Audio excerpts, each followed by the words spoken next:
Can you believe it? After thousands of years buried in mystery, the legendary Ark of the Covenant has finally been unveiled.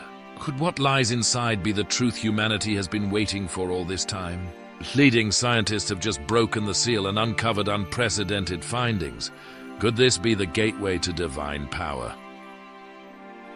Stay tuned until the end of this video to uncover this shocking truth, and don't forget to subscribe to the channel to ensure you don't miss any future discoveries. The Ark of the Covenant, also known as the Ark of Testimony or the Ark of God, is a religious artifact and sacred relic regarded as the holiest object by the Israelites. Throughout the history of religion, few things can compare to the mystery surrounding the Ark of the Covenant.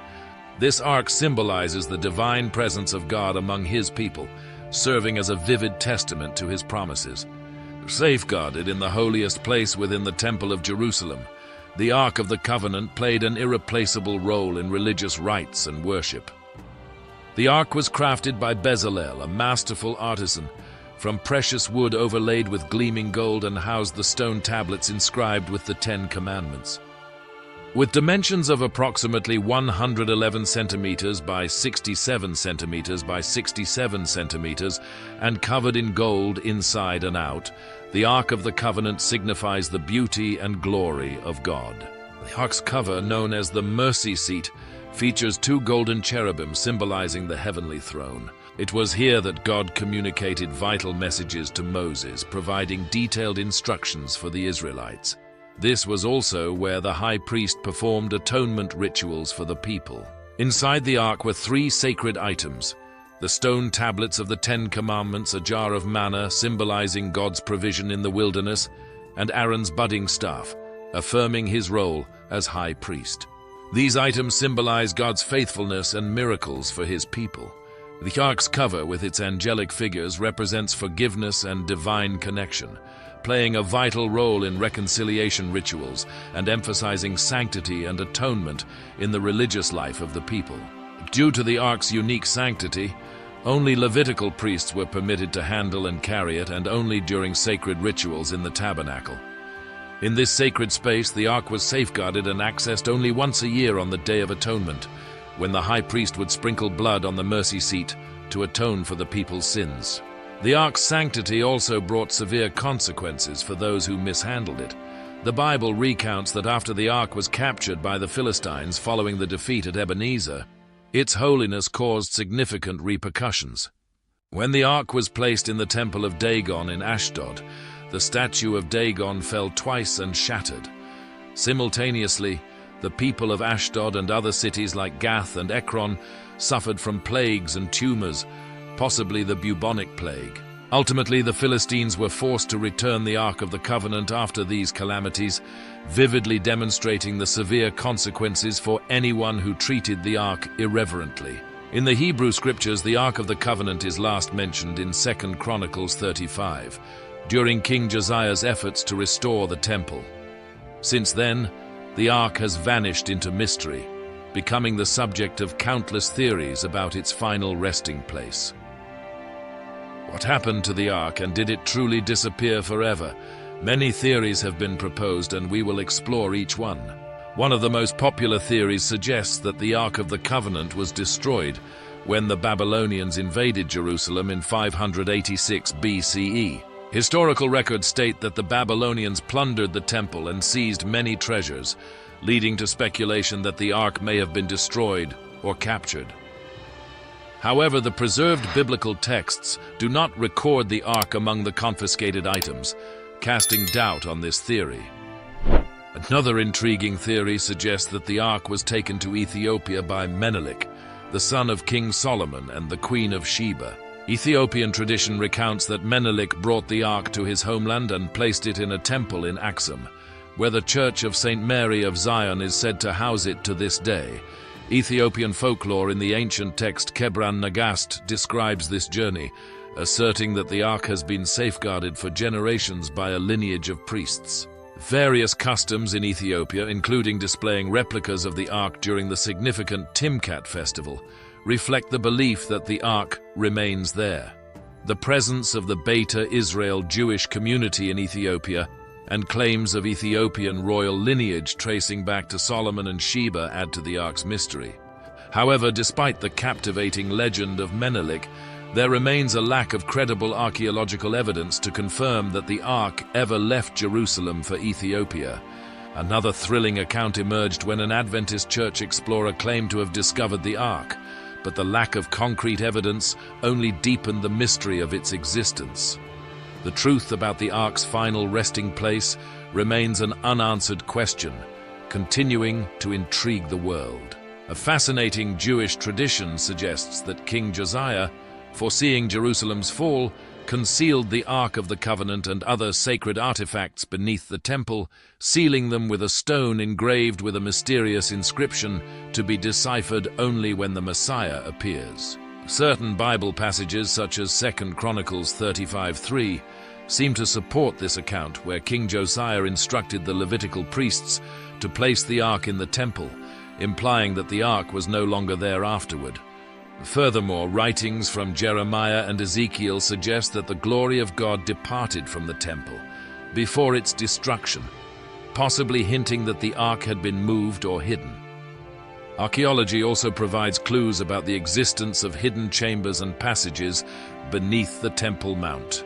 Attempts to access these areas have sparked significant controversy, such as in 1981, when a group tried to breach the foundation stone, believing they had discovered a tunnel leading to a secret chamber housing the Ark. By 1996, the opening of an ancient cave entrance ignited tensions amid rumors that Israel was attempting to access the Ark, leading to riots. Programs like the Exodus Decoded have claimed evidence of secret passages beneath the temple related to the Ark. However, the notion that the Ark remains under the Temple Mount has faced skepticism, as many scholars argue it relies too heavily on legend without solid archaeological support. Some modern researchers have turned to the Dead Sea Scrolls, particularly the Copper Scroll, to uncover clues about treasures buried from the temple. The Copper Scroll, unique in its metallic composition, lists 64 treasure locations, which some believe could include sacred temple artifacts, possibly even the Ark. The Copper Scroll suggests that the Ark's location might be near the Dead Sea, specifically in the Qumran area close to the Valley of Achor, referred to in the Book of Joshua as the Door of Hope. This valley, associated with severe consequences, symbolizes the risks of tampering with sacred objects, adding complexity to the quest for the Ark of the Covenant. In the 1980s, Ron Wyatt, an amateur researcher and Seventh-day Adventist, made waves by claiming he had discovered the Ark of the Covenant. On January 6, 1982, Wyatt reported finding the Ark and the Ten Commandments buried beneath ancient Jerusalem ruins precisely at the site where Jesus was crucified, a location he believed was prophesied in the Bible. Wyatt's account began with the discovery of a protruding rock slab from a cliff, believed to be remnants of an early first-century Christian church. To Wyatt, this slab served as a sacred marker. During his exploration, Wyatt discovered 4 holes on the stone slab, believed to be where the Romans had placed crucifixes, including Jesus. He claimed that one hole, positioned higher than the others, marked the crucifixion site of the thief crucified alongside Jesus. Central to Wyatt's claim was a square-cut stone blocking one of the holes, which, when removed, revealed a crack in the slab. Wyatt believed this crack was the biblical reference to the rock splitting at the moment of Jesus' crucifixion. Venturing deeper into the ancient cave system, Wyatt claimed to have found the Ark of the Covenant in one of these chambers. In a 1999 interview with Anchorstone International, Wyatt shared a peculiar detail, stating he found a dark, dried substance on the crack above the Ark, which he believed to be the blood of Jesus that flowed when Roman soldiers pierced him. Wyatt compared this event to Moses sprinkling blood on the Ten Commandments, symbolizing the sacred covenant. Although Wyatt claimed to possess photographic evidence, he stated that divine intervention prevented him from revealing it. He also recounted encountering angels, suggesting humanity was not ready to receive this discovery. Wyatt's claim sparked intense controversy, particularly among biblical scholars and leaders of the Seventh-day Adventist Church, though his stories continued to garner significant attention. In addition to the Ark of the Covenant, Wyatt claimed to have discovered over 100 other artifacts, including Noah's Ark, the Tower of Babel, and Noah's burial site. However, many remain skeptical due to the lack of concrete evidence.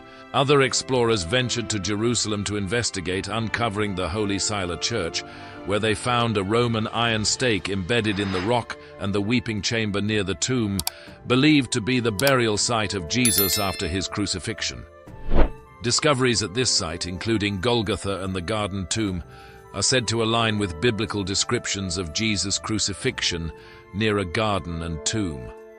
Rock fissures and evidence of an earthquake mentioned in the Bible at the time of Jesus' crucifixion add further intrigue to Wyatt's contentious claims. Despite lacking concrete visual evidence, Ron Wyatt, known for his many controversial archaeological claims, remained resolute in his assertion of finding the Ark of the Covenant based on his narrative.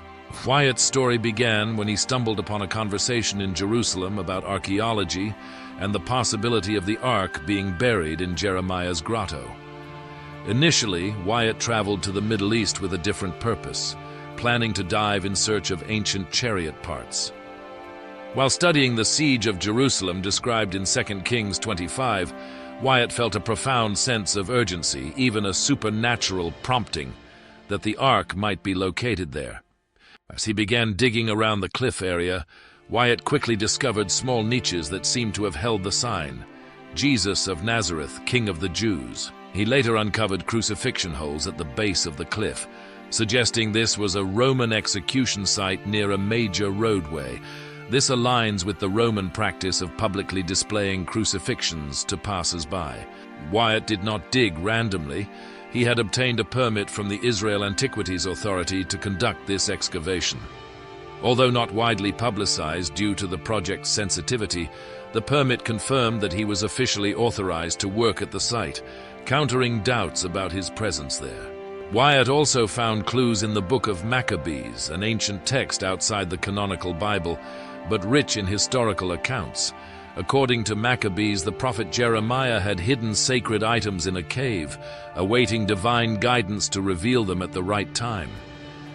This prophecy inspired Wyatt, leading him to believe his discovery could fulfill Jeremiah's prophecy, suggesting the Ark of the Covenant was still hidden somewhere, awaiting its revelation. This is where the story becomes more intense and miraculous. According to Wyatt, at the moment of Christ's crucifixion, an earthquake caused a deep crack to form in the rock, extending about 20 feet down to where the Ark of the Covenant rested. Wyatt believed that the blood of Christ, when pierced by the Roman soldier's spear, flowed through this crack and directly onto the mercy seat of the Ark, a mysterious connection between the Old Covenant and the New Covenant. Wyatt recounted that when he entered the chamber, the Ark was not a forgotten relic, but rested against the cave wall, covered in a crystalline substance that shimmered with rainbow hues, creating an ethereal aura. In that cave, he claimed to have encountered 4 angels whom he said had guarded the Ark since the time of Moses. These angels, according to Wyatt, instructed him to document everything, open the Ark, retrieve the 10 Commandments tablets, and collect a sample of the dried blood on the mercy seat. The most shocking revelation from Wyatt was that when this blood sample was analyzed, it displayed unusual characteristics. Dried blood typically cannot contain a full set of chromosomes, but this sample was different. It contained 24 chromosomes, 23 from the mother and only 1 Y chromosome. This structure differs from normal human blood, which has 46 chromosomes, 23 from each parent.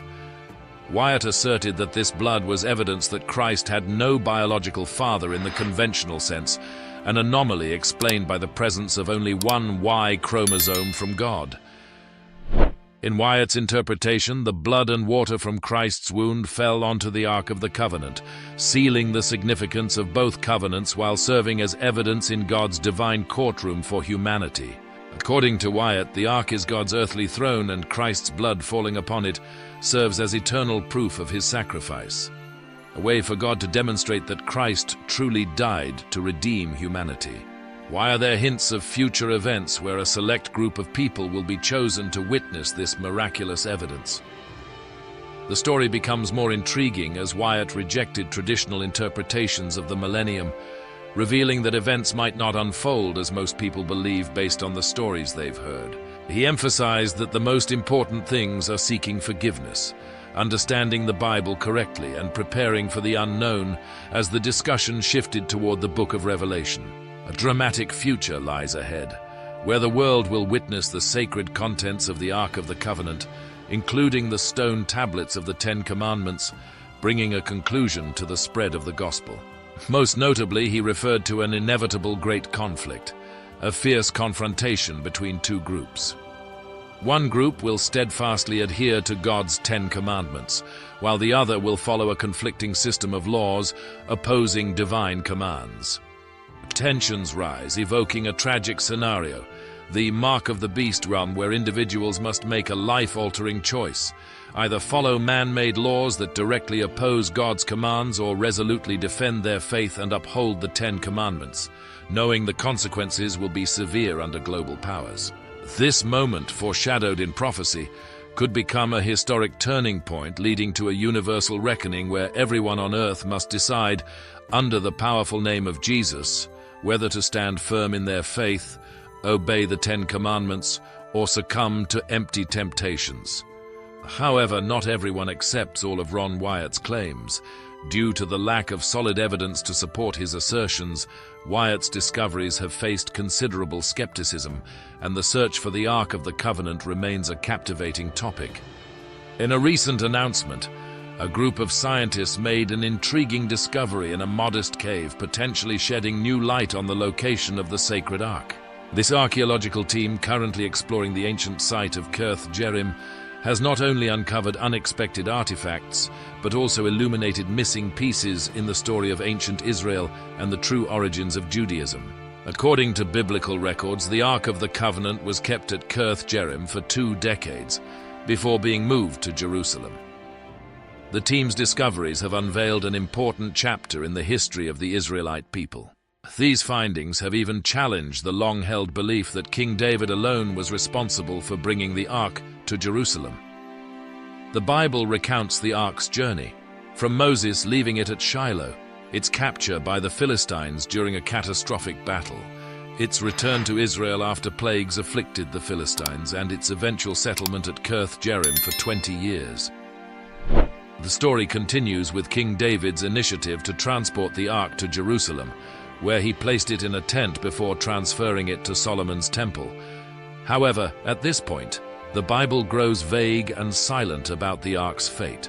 The suspicious absence of the Ark in subsequent accounts of the kings of Judah and Israel has led many experts, such as Thomas Rumer, a leading scholar in Hebrew Bible studies, to question the enduring mystery surrounding the Ark. Stories of the Ark of the Covenant, believed to house the stone tablets of the Ten Commandments, not only highlight its divine connection, but also instill faith in its sacred power to aid the Israelites in battle or punish those who dared to touch it. As archaeologists continue their excavations, uncovering artifacts like glass shards, animal bones, and other items, they also discovered an empty basket, humorously labeled Ark. The excavation at Kirth Jearim, a site just 12 kilometers west of Jerusalem, revealed a sturdy wall approximately 3 meters thick and standing 2 meters high. Pottery fragments found around the site suggest the wall may date back to the 8th or 7th century BCE, indicating that it could have been the foundation of a significant religious center. With contributions from experts like Christophe Nicole of the Collège de France, these findings further clarify Kirth Jearim's potential role in the religious context of this period. Kirth Jearim, as noted in biblical records, was a town belonging to the tribe of Benjamin and potentially connected to the northern kingdom of Israel.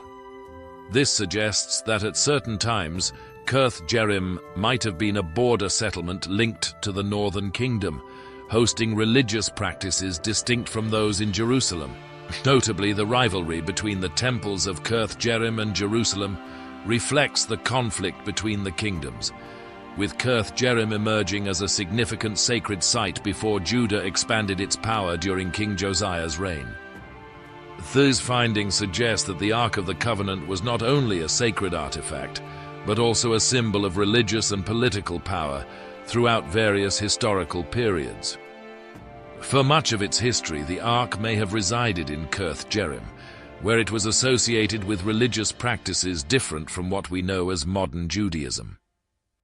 Ultimately, these discoveries not only reshape perceptions of the Ark, but also challenge traditional narratives recorded in biblical texts.